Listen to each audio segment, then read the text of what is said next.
they score. They tie the game up 2-2. Some drives out for Robbie Ryan. Her three right on the money. This is Taya Hansen for three. Other side of the rim with a pretty reverse. Wow. 5 seconds to go. Find Hawk. Hawk spins. It rolls off. And Arizona State wins it. Edwards pulls off and buries the puck. Niel takes the shot for Kirby.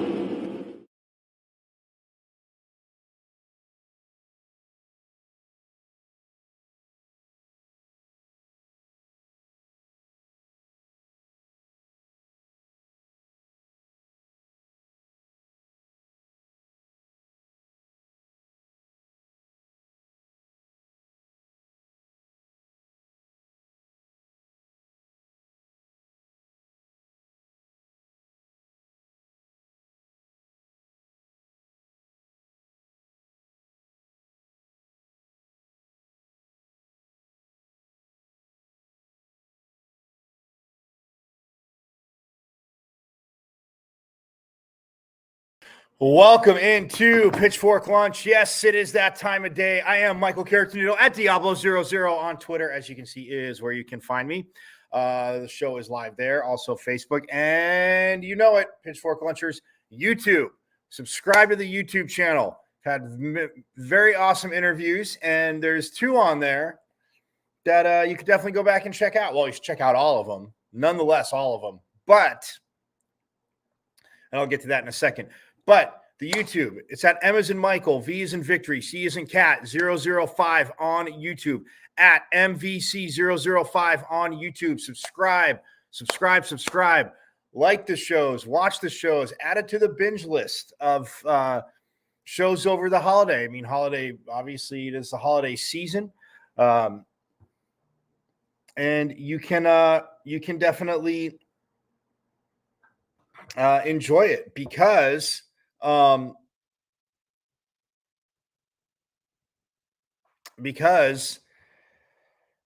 any interviews that you missed, any shows that you missed, and again, there's been quite a few interviews, and there's just going to be growing and growing, and there's going to be more and more. It's all there. You can watch it. Yes, of course, I want you here live and join, lunch hour with me as we rip around Sun Devil Nation, dropping you the knowledge that I'm accumulating or the guests have accumulated. Either way, it's great to be a part of.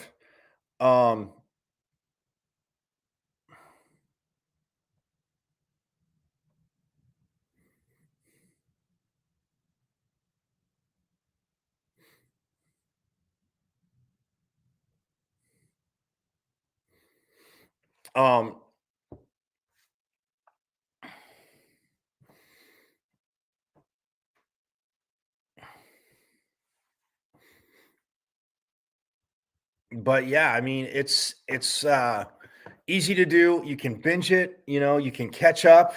If you start now, you watched 1, maybe 2 a day, go crazy on the binge, but you could get all caught up as we wrap up this year and calendar year and head into the new year. And man, it just seems I don't know. Once the long, hot summer ends, well, on the calendar, once it ends, I won't say the weather in the Phoenix metro area because, yeah, once the calendar part of the summer ends, it just seems to go always go a little bit fast. But, we talked yesterday, football season obviously wrapped up, 3-9,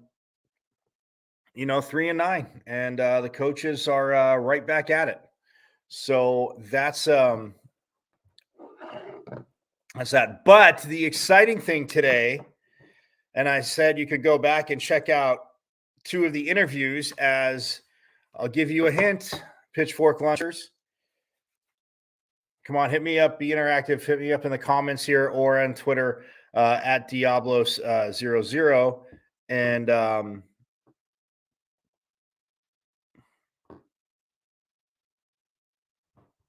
And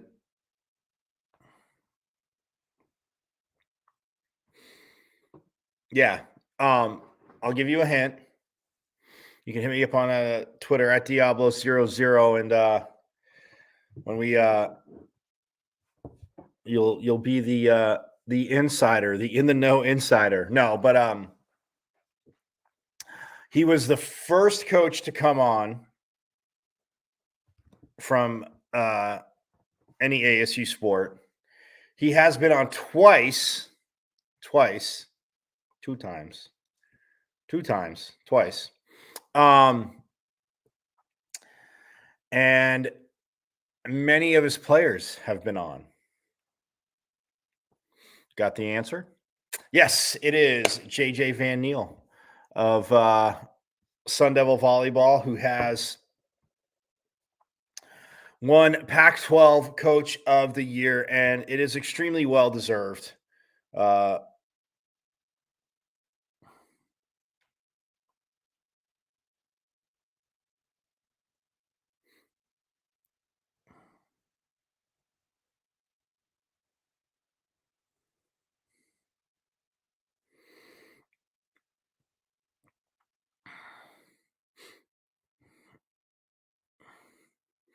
Yeah, I mean it's well deserved for Coach Van Niel, and yes, like I told him on the second interview, it might not exist, but the 0.0001% of Pitchfork Lunch Mojo, again, being an alum, being a homer, but he is the 2023 Women's Volleyball Coach of the Year in the Pac-12, and it's well deserved. I mean, this team was.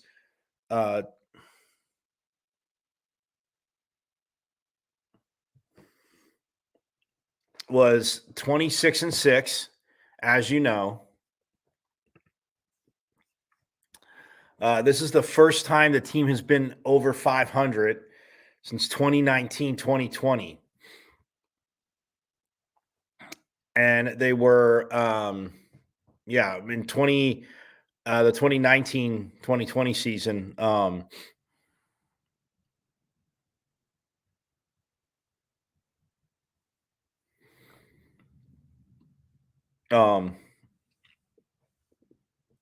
They were 17-14, and that's overall record. But they were 9-11 in conference play.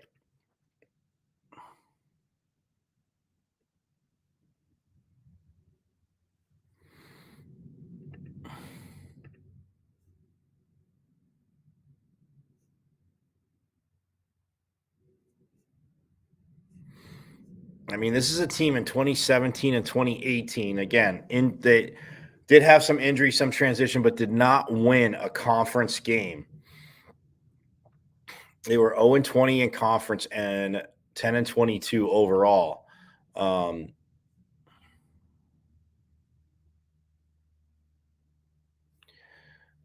mean, it's been wow. I mean, it's been a minute since this team is. I mean, they were close. They were 8-12 in 2015-16 in conference play.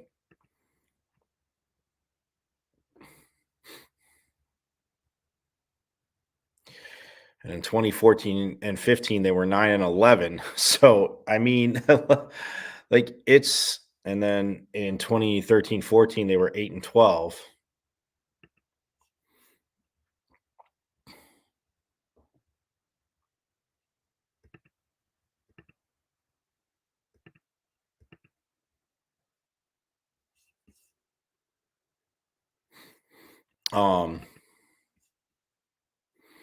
So yeah, and then you look at this year, obviously 14-6 in conference play, 26-6 overall, like I said.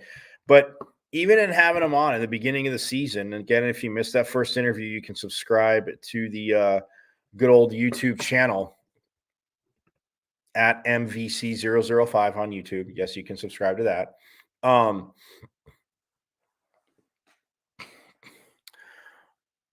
But even having him on back then when all their non-conference games were on the road, and he got in here in December and had to try and put a schedule together. So yeah, it makes it a little tough. makes it a little tough because teams have schedules set. Going to be tough to get maybe teams to transition a weekend to see if they can play here. But he was a road warrior, so and like you said, he wasn't he begged the coach to be a part of the Lumberjack Invitational, the NAU up in Flagstaff. So they didn't have to get on a plane. It wasn't too far of a road trip, and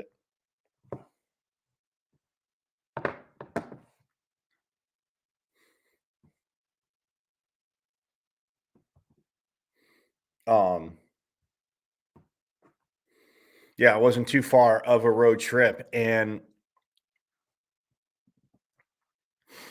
but that was the closest. And then they came, finally opened up after their maroon and gold scrimmage. They opened up at home against that team from down south, which they swept this year, both territorial cup matchups. And then they beat Washington. And once they beat Washington, it's like, oh, okay, people started to notice. And look, like I said, it's well deserved for JJ Van Niel. There's and when you look at the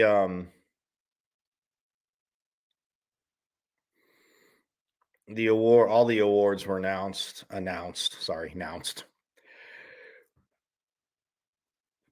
I'm all for being innovative, but I didn't create a new word. Announced. And so, like I said, JJ Van Niel was Coach of the Year. The Pac-12 Player of the Year, kind of really. I mean, it was a race, I think, but Kendall Kipp of Stanford. The Setter of the Year was Cammie Minor from Stanford. The Libero of the Year was Elena Oglivie, from Stanford. And the Freshman of the Year was Maggie Lee from Cal. And the Coach of the Year was, like I said, JJ Van Niel. Congrats, Coach. Again, so excited for you. And yes, people say, oh, well, when they win. But this team has, like I said, has not been over 500 in conference play in like a decade. And there's one offer in there as well. And a team that was 13-19 last year is now 26-6. And yeah, I mean, even if you just go off of last year alone, they were 7-13 in conference play and 13-19 overall. So they were 6-6 in non-conference play. But yeah, just going off of last year. But this is the first time over 500, well over 500. And they are headed to the tournament to take on Georgia. And I shall get to that in a little bit. But Kip, by the way, she was repeating as the Player of the Year. Same thing with Cammie Minor, second straight Pac-12 Setter of the Year.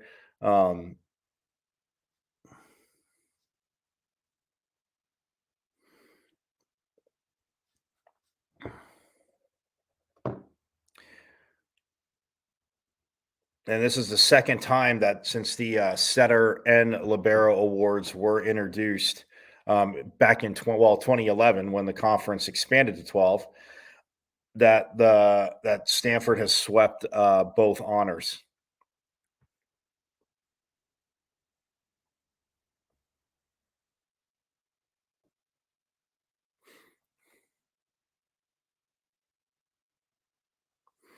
And by the way, with Coach Van Niel, I didn't bury the lead because he's the Coach of the Year. He's the first Sun Devil head coach to earn the nod since Patty Snyder did it back in 1992. And again, I gave you some of those records, so it's tough to get a Coach of the Year.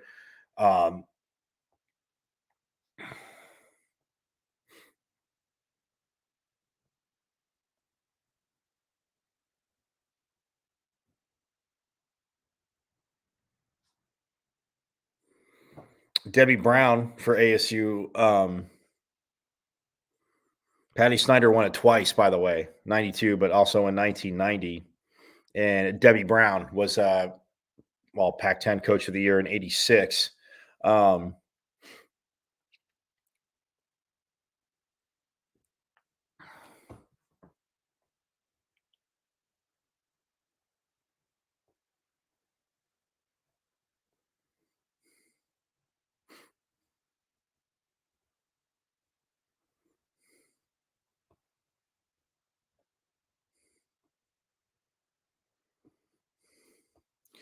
Well, they also named, by the way, Coach of the Year, and we'll get to this. I'll get to this in a little bit, but is the Pac-12, the All Pac-12 Women's Volleyball team, and yeah, there's as you can imagine, quite a few from Stanford and Oregon. Should be a few from ASU, and it's not being a homer, but I know there's definitely one there, and I'm guessing you do too as well if you haven't seen it already. But we'll get to that. But again, so stoked for pardon me, Coach Van Niel as he and the team get set for Georgia on Friday in Provo. They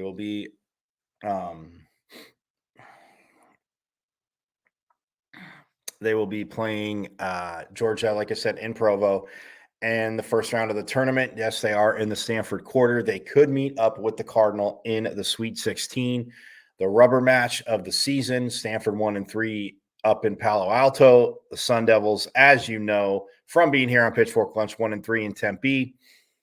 So, yeah, they know they can go toe-to-toe with them. They have to play their game, and beating all but one team in the Pac-12 this year, because they did only play Washington State once.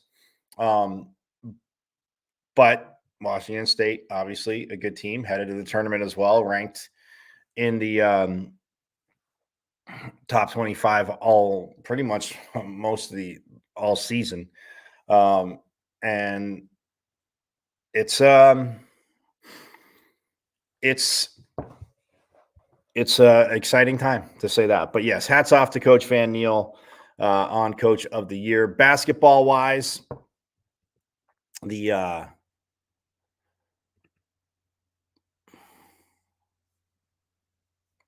men,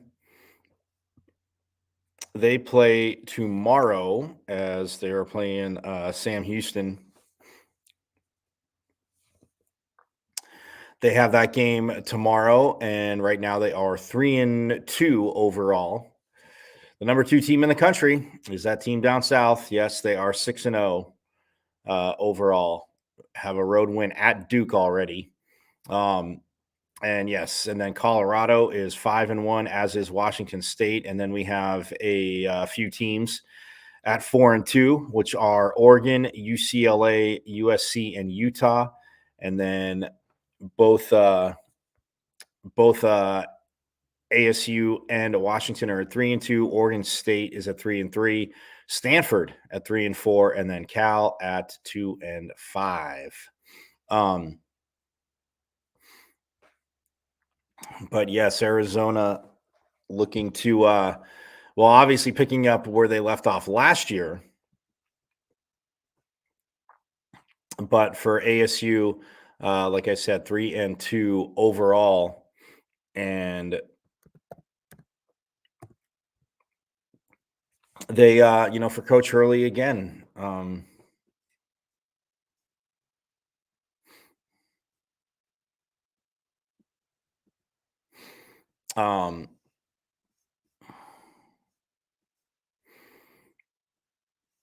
so it's for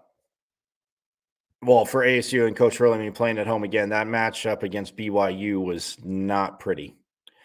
And I mean, like I said, BYU shot lights out from the 3-point line.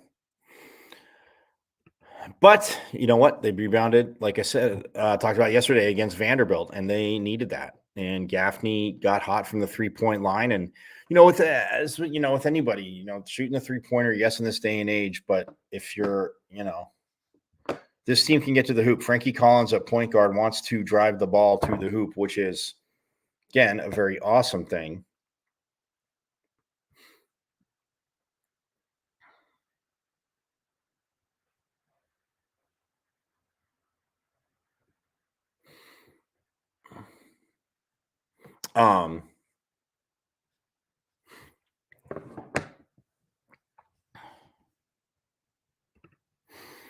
And that matchup against BYU, but to bounce back and, like I said, beat Vanderbilt 82-67 after losing 77-49. I mean, that's the next day, and it's a turnaround. And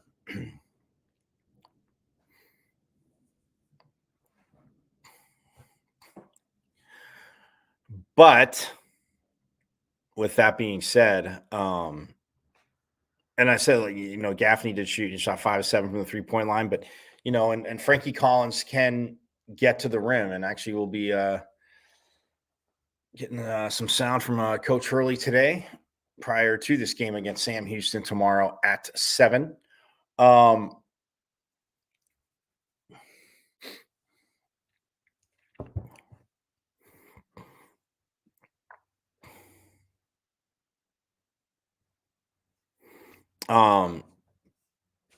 But yeah, I mean, again, this team, like you said, is Jose Perez came in late, but it's one of those things, a ton of the transfer portal alive and well in college sports, but college hoops. But yeah, this team, I mean, with getting, Jemiah Niel back, Frankie Collins back, Alonzo Gaffney back, that definitely helps Coach Hurley out. But, new guys come in, and then Perez obviously worked out to where, he was transferring late from West Virginia, but it worked out. So they're gelling. And like I said, at 3-2, and you got Sam Houston and San Francisco and SMU coming up, all at home. Sam Houston tomorrow, San Francisco on Sunday, and then SMU a week from today. At Desert Financial Arena. So chance to see them at home. And then December 9th on that Saturday, they go to San Diego, and then they're off until the next Saturday, the 16th, where they're in the Coast to Coast Challenge. They're playing TCU, again, who they just fell to in the tournament. They're playing TCU on the 16th, and that's at 7 o'clock. So just a little quick overview, but we'll talk a little more hoops on the men's side as well. On the women's side, Coach Natasha Adair getting off to a fast start. And again, it's great to see that, obviously, from last season, 6-2 overall, 4-0 at home. They defended the home court, 0-1 away, which is at Grambling. And then they're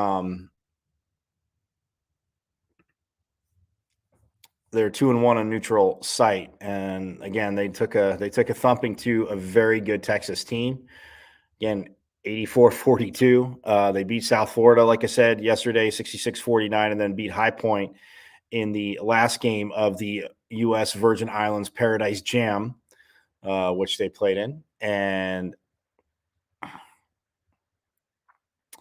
then, Friday at 4, they're hosting the Brianne January Classic. So Friday they will play Pacific at 7 p.m. at Desert Financial Arena. And then Saturday, they will play Xavier. Oh, the game on Friday is at 7 p.m. And then Saturday at 4 p.m., they will take on Xavier. And at Desert Financial Arena at 4 p.m., the Brianne January Classic. Again, so awesome, honoring a former Sun Devil. And again, had a very solid career at ASU, and then even playing overseas in the WNBA as well. So very always excited for that. And then they don't play again after Saturday. They play December 8th. They take on Grand Canyon, and that's at 1 o'clock on Friday. A little matinee special for you. So check that out on December 8th. And then December 17th, on that Sunday, they are home for Arizona. So December 17th could be a busy day, but a little bit more to go. A little work to do. They're home for Arizona at 5 o'clock. So just a little heads up there.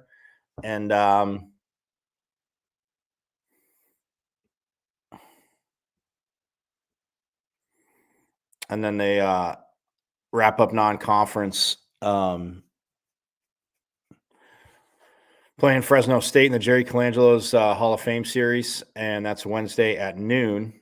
And then on the at the Footprint Center, and then December 30th.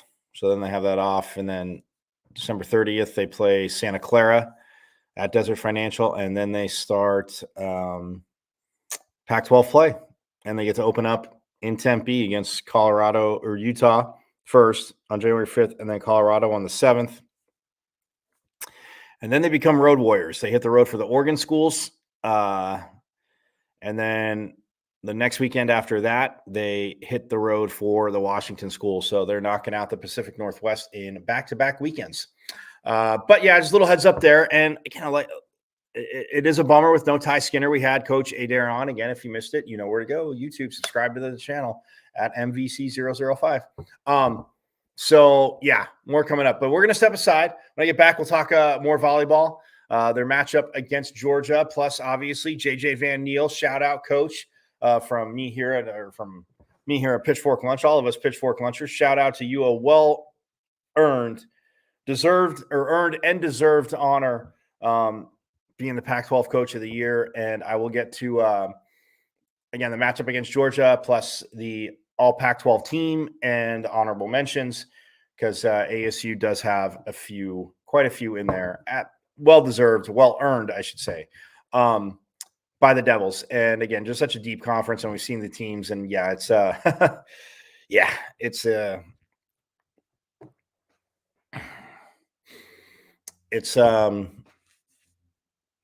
it's just, again, it's awesome to see what they've done. So we'll step aside, and more action, more coming up here on Pitchfork Lunch.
And yes, talking volleyball. That was my footage from the from match point against Stanford as they beat them in 3 at home, beating the Cardinal. I know I talked about that all year before the break, but again, it was huge. I mean, Stanford was number 3 at the time. They ended up number 2 in the country, a win against them, a win against number 5 Oregon. I mean, splitting with Stanford, splitting with Oregon. Got the split with Oregon State, split with Colorado, split with SC, who's a tournament team, swept UCLA, swept Arizona, swept Utah.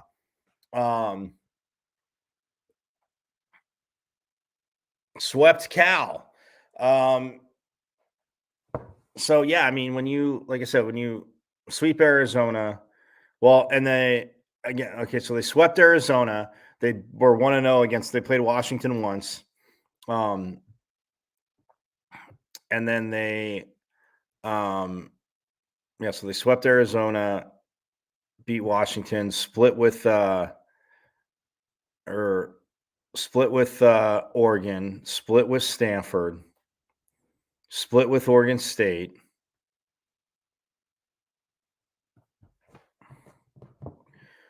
swept Utah, split with Colorado, swept UCLA, swept Cal. So you get what you see what I'm saying this year. Like, it's again, Pac-12 being tough, and they're only 6 losses were in conference play, which were to Oregon State, Oregon, Stanford, USC, Colorado, and Washington State, and they only played Washington State once. So again, not an excuse. Washington State is a very good team. That's why they're headed to the tournament as well, like I said. But again, just wanted to start this segment back off with showing that point against Stanford. And I mean, I can never get enough of it. Let's just watch. Let's do that again. I mean, the arena, great crowd.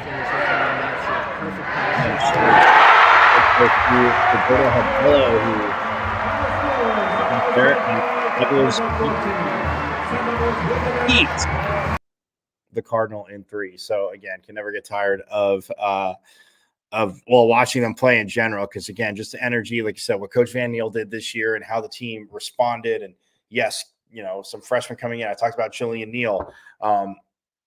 Before I talk about their match against Georgia, I want to get to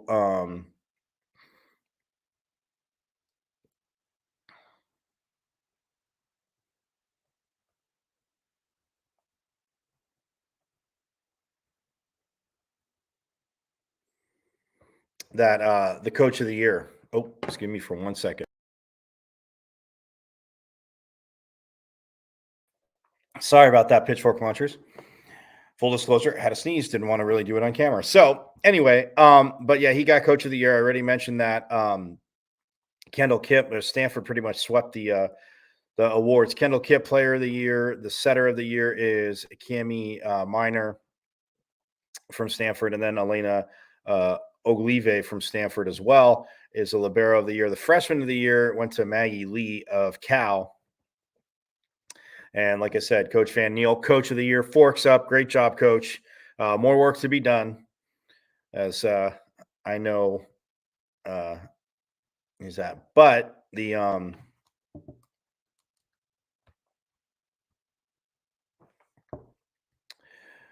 when we look at the all-conference honors, it's an 18-member all Pac-12 team. And there's also a 7-member Pac-12 freshman team voted on by the league's 12 head coaches. So head coaches are not allowed to vote for their own players or themselves. Players must appear in 2/3 of the institution's conference matches to be eligible. Just so you guys know, for Pac-12 post-season awards, 5 Pac-12 teams are headed to the NCAA tournament, which begins this week with Stanford, Oregon, and Washington State. They all get to host first and second round matches. And the Sun Devils and Trojans, they get to hit the road. But the all Pac-12 team, Katie Baird from Stanford,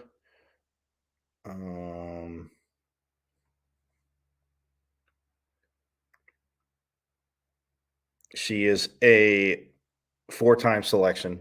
Okay, but this year's. And then Mimi Coloyer from Oregon. Also, Anna Dotson from UCLA. Skylar Fields, no surprise, from USC. Sammy Francis from Stanford. Gabby Gonzalez from Oregon. Uh, Magda Jelarova, pardon me, Magda Jelarova from Washington State um, is on the All Pac-12 team, as is, of course, Kendall Kipp from Stanford. Marta Levinska from Arizona State. Morgan Lewis from Oregon. Maggie Lee from Cal. And she made the All Pac-12. She got freshman of the year, but made the All Pac-12 team too. So, Kara McGee from Oregon, Cami Miner from Stanford, Elena Ogilvie from Stanford, Hannah Pukas, multiple time selection as well, the setter from Oregon, Elia Rubin from Stanford, Pia Timmer from Washington State, and Mia Tuniga from USC. Honorable mentions, Carson Bacon from Oregon, Miss Jelly Sear, who had a very, very, again, just solid season. But when I name you that All Pac-12 team again, when somebody says in any sport, anything, somebody got snubbed, well, who are you taking off the team? That being said, so but Jelly Sear is an honorable mention. Claire Jeter, also from ASU, an honorable mention. Shannon Shields from ASU, an honorable mention. Mary Schroll, an honorable mention as well. And yeah. So, I mean, it's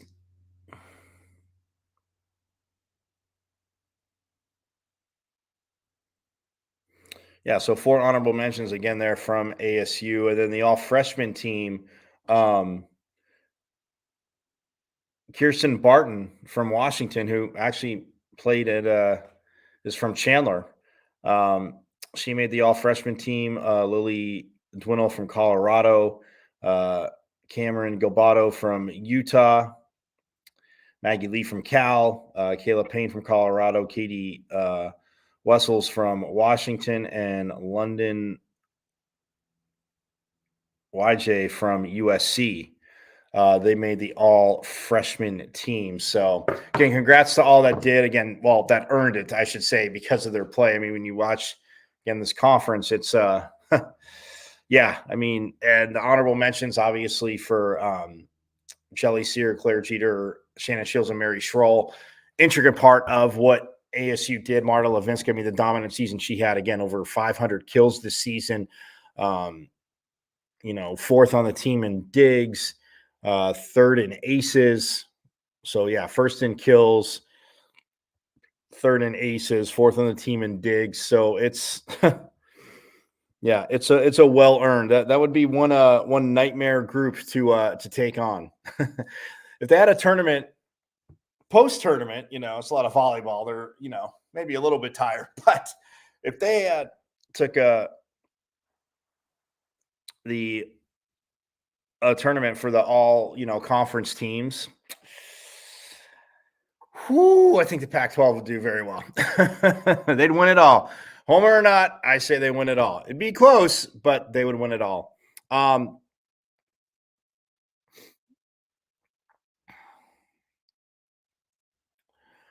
But yeah, ASU taking on Georgia.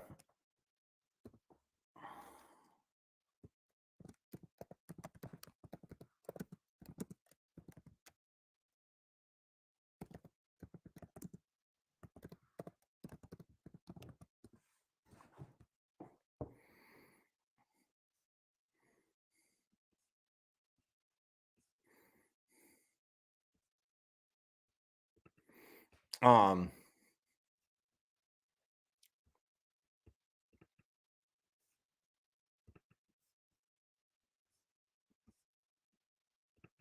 When we look at Georgia this year in volleyball, sorry, I was looking.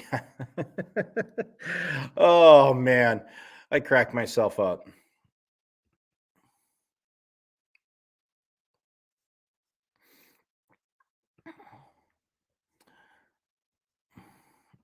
Georgia this year, 19-11 overall. I mentioned that yesterday. They were 10-8 in the SEC this season.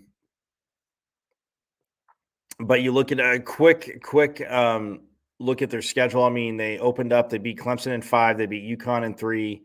Well, they beat Clemson in 5, and then they had the Classic City Clash with UConn and Western Carolina and Florida State. They beat UConn in 3. They beat Western Carolina in 3. They lost to Florida State in 3.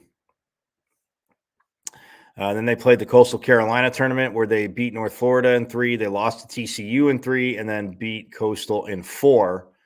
And then they played in the Bulldog Classic where they beat Jacksonville in 3 and then beat Army in 3 and then beat Samford in 3. The Georgia Tech tournament, they beat Georgia Tech in 3. They lost to USD in 4. And then they beat Howard, who's also in the tournament, in 4. They lost. Then they started conference play. They lost to Florida in 5, lost to Kentucky in 5, lost to Auburn in 4. And that was a row there for them because Florida was 3 at the time, Kentucky was 23, and then Auburn was 24 when they played them. Then they beat Mississippi State in 3. They lost to South Carolina in 4, beat LSU in 4, beat Ole Miss in 5,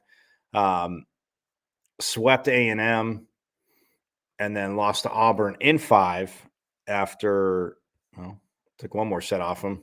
Lost to Auburn in 5, swept Mississippi State, swept Arkansas, lost to Mizzou in 5, lost to number 10 Tennessee in 4, then lost to number 13 Kentucky in 3, beat South Carolina in 4, then swept Alabama, beat LSU in 4, and then beat Missouri in 3.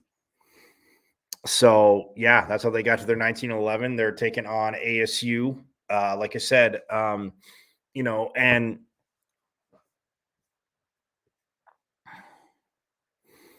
looking at what this Georgia team did,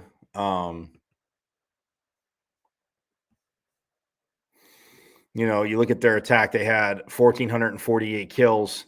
Their opponents had 1,291 errors, though. They had 573 on hitting errors. Aces, they had 199. I mean, not bad. It's not, almost 300, but not bad. You knew I was going to get it in there, Pitchfork Hunters. Come on. But they do have 294 service errors. So, and on a serve receive, 131 errors on the season. Defense, they do have 1,387 digs on the season, blocking 245 and a half. I don't know how you get a half, but 245 and a half blocks.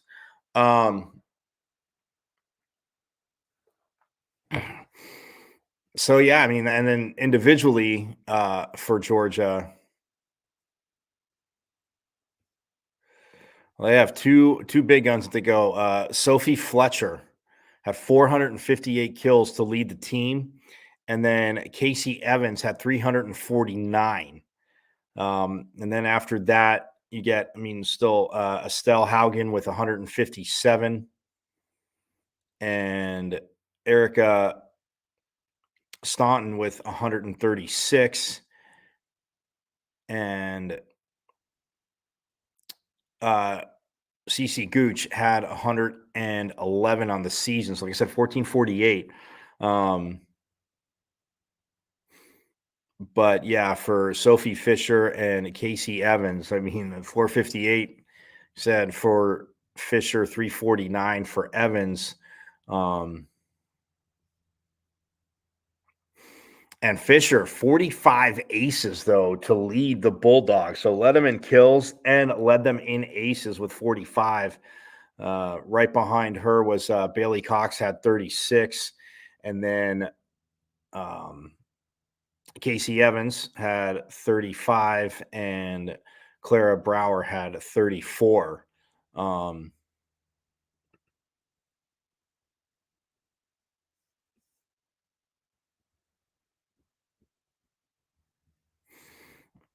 um,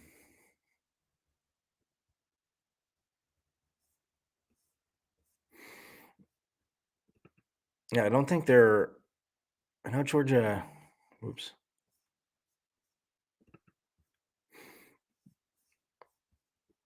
I wonder if Georgia they snagged a few Arizona players from Arizona, I should say, not from that team down south. But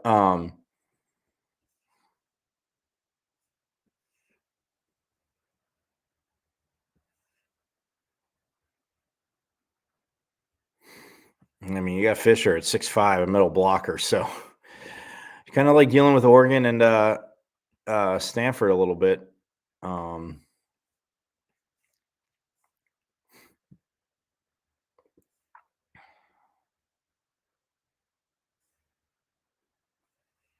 yeah, nobody from Arizona on the Georgia team.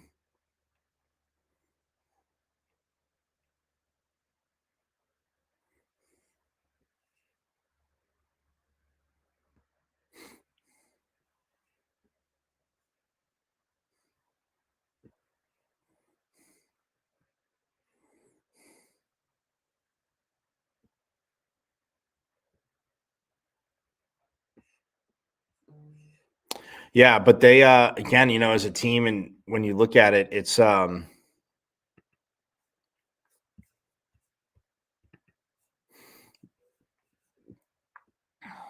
when we look at the defensively, oh wait, no, assist wise, their setter. Wow. Yeah, Clara Brower has 1,143 assists this season. And the next closest to her is Bailey Cox at 53. But 36 aces, again, for Bailey Cox, second on the team. But yeah, defensive wise for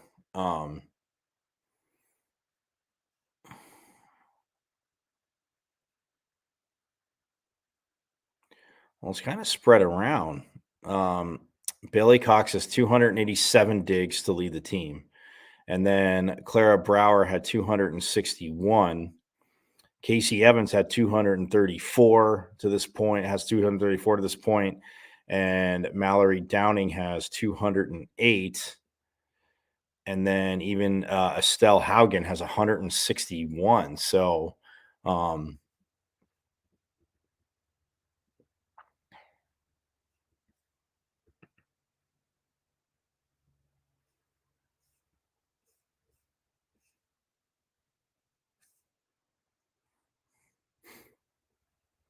I mean, Brower as the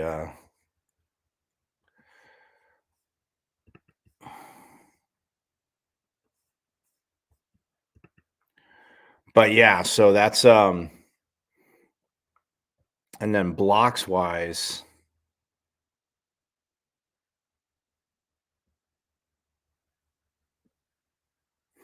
yeah, Sophie Fisher at 6'5", she's got 147 blocks on the season. So again, you got to attack it. You can't run away from it because then they're pigeonholing you into where they want you to go.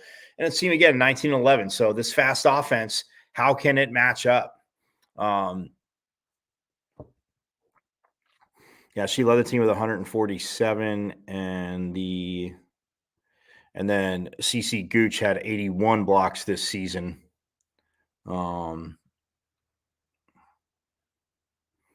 And then Clara Brower had 67 for the Bulldogs. So,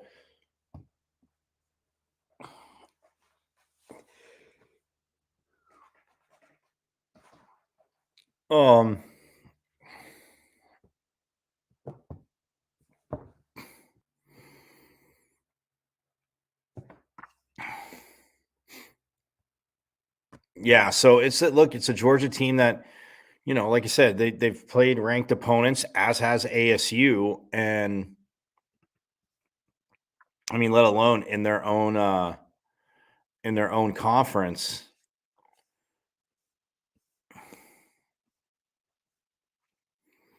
But yeah, I mean, they beat Georgia Tech in the Georgia Tech tournament. Georgia Tech was number 10 at the time, and that was the middle of September. But then they lost to Florida, lost to Kentucky, and lost to Auburn. So that made them 1-3 against ranked teams. And then let's see, then 1-4, they lost to Auburn again.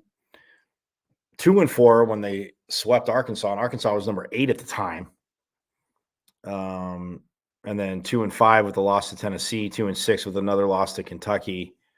And yeah, so 2-6 against top 25 ranked teams. Again, when you look at it, and they were 19-11 overall, but yeah, SEC stuff. I'm not saying it's not. I'm just saying top to bottom, the Pac-12 can go toe to toe. Even though the SEC managed to get 8 teams in, the Pac-12 got 5. I still think the 6 team from the Pac-12 should have been there, but that's just me. And I say that because of the wonderful things they does. But yeah, Stanford, Oregon, ASU, Washington State, and USC, right? USC or UCLA at 10-10 and 18-12. Like, I'm sorry. Like, I think UCLA, and who are you going to take out? Believe me, there's an at-large that UCLA could easily have replaced. So I think UCLA, should have been the last team in. And considering they did beat SC in 5, the last game of the season too, I think overall put a heck of a and what their what the conference did. UCLA definitely, I thought earned it. I'm not saying it's a deserved thing, but earned it. So that's just me. But ASU taking on Georgia, look, they're going to have their hands full. And for again, for the Sun Devils, I'll wrap it up on this just in case you missed it. Again, JJ Van Niel is the Pac-12 Coach of the Year. And, depending on how they do in the tournament, I mean, again, it's a postseason award, but if it's in, I mean, he could he could garner National Coach of the Year at first season. So it's people are going to expect it every year, Coach. But no, talking to Coach and like a little bit, I've got to know him and you have him on the show, but be around, at practice and, pressers, obviously post game, and just being around him. Like this is his standard, and it starts here. So very, very, very stoked. But again, our ace champion, you guys know I wanted to geek out about it. So I'm just going to tell you that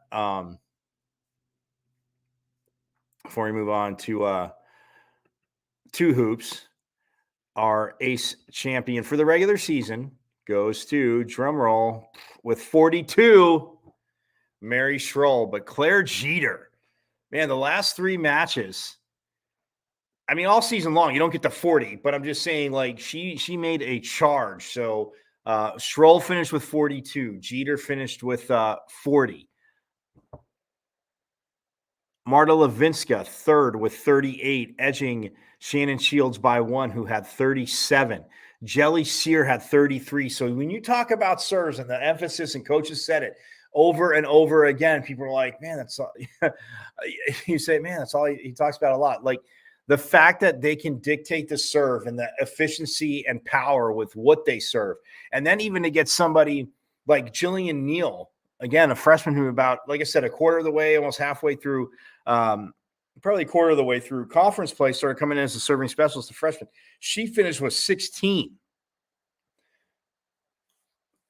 Now, she had grown into that, but imagine if she'd been serving the whole season, coming in like on that part of the rotation to be the serving specialist. I have no doubt that she'd be up, in the 30s, close to 40 as well. But Mary Schroll, with 42, takes the title, and Claire Jeter again finishing second.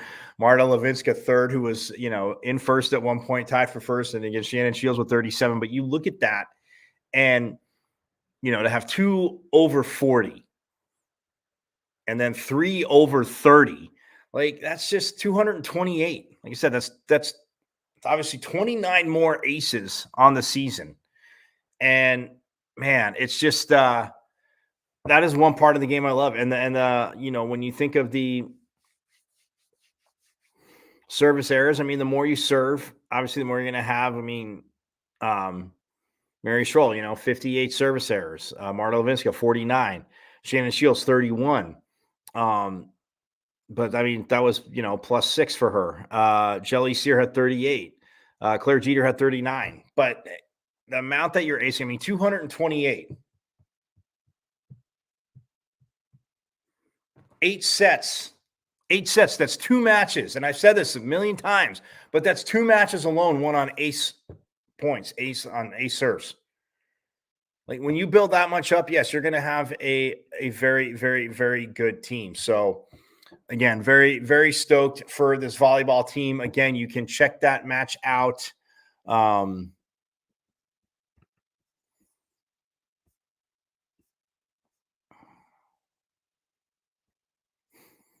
That is Friday. It is this Friday. And you can check the match out as 26-6 Devils take on the 19-11 Bulldogs in Provo. And yes, it is this Friday. And it is at 4:30 p.m. local time on ESPN Plus. So put it in your calendars. I will remind you again and again and again and again and again. So put it in your calendars. Again, congrats to Coach Van Niel and this team with the Marta Levinska, obviously being first team.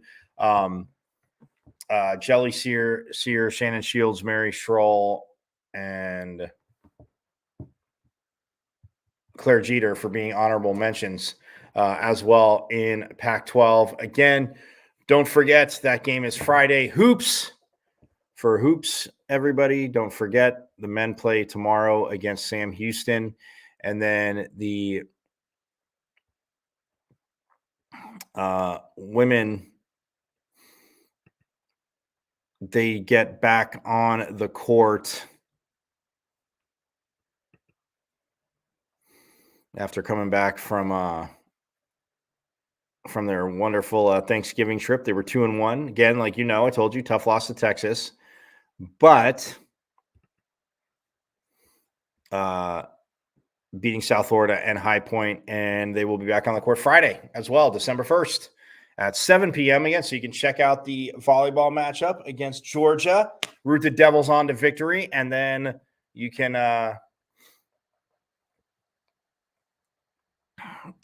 see the Devils play Pacific, the ladies, at 7 p.m. on Friday. All right, so I'm going to get out of here tomorrow. Hear from Coach Hurley prior to the game against Sam Houston, and who knows? Maybe somebody from volleyball as well. Maybe working on it. We'll see. They got important prep to do. It's been important all year, and they've done quite well. So maybe somebody from volleyball. We'll see, but we'll hear from Coach Hurley. And possibly Alonzo Gaffney as well. So I'm going to get out here. Everybody have a phenomenal rest of your Tuesday. And I will see you tomorrow. Same bat time, same bat channel. Again, follow me on Twitter at Diablo00. Questions, thoughts, possible interviews you might like to see. Believe me, working on it. And, catch the show. Also, Facebook, Michael Kirchner, and YouTube. Subscribe to the YouTube at M as in Michael, V as in Victory, C as in Cat, 005. Subscribe to the YouTube channel. And you can see all this, the shows, the interviews, post-practice, sit-down interviews, everything. JJ Van Niel, the Pac-12 Coach of the Year. Yes, first coach to come on Pitchfork Lunch. So forks up to Coach. And congratulations to him and the team. And look, they saw it's unfinished business. No congratulations yet. Season ain't over. So let's go and rock it, Sun Devil. So I will see you tomorrow. Same bat time, same bat channel. And yes, Sun Devil Nation, as always, forks up. And I'll get you out of here on this.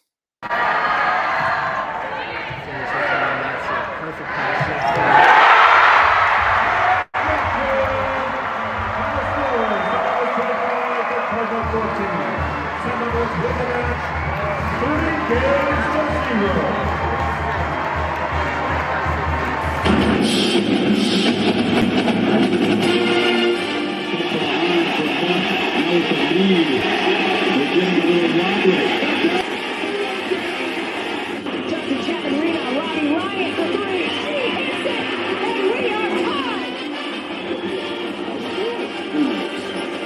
Terry's three.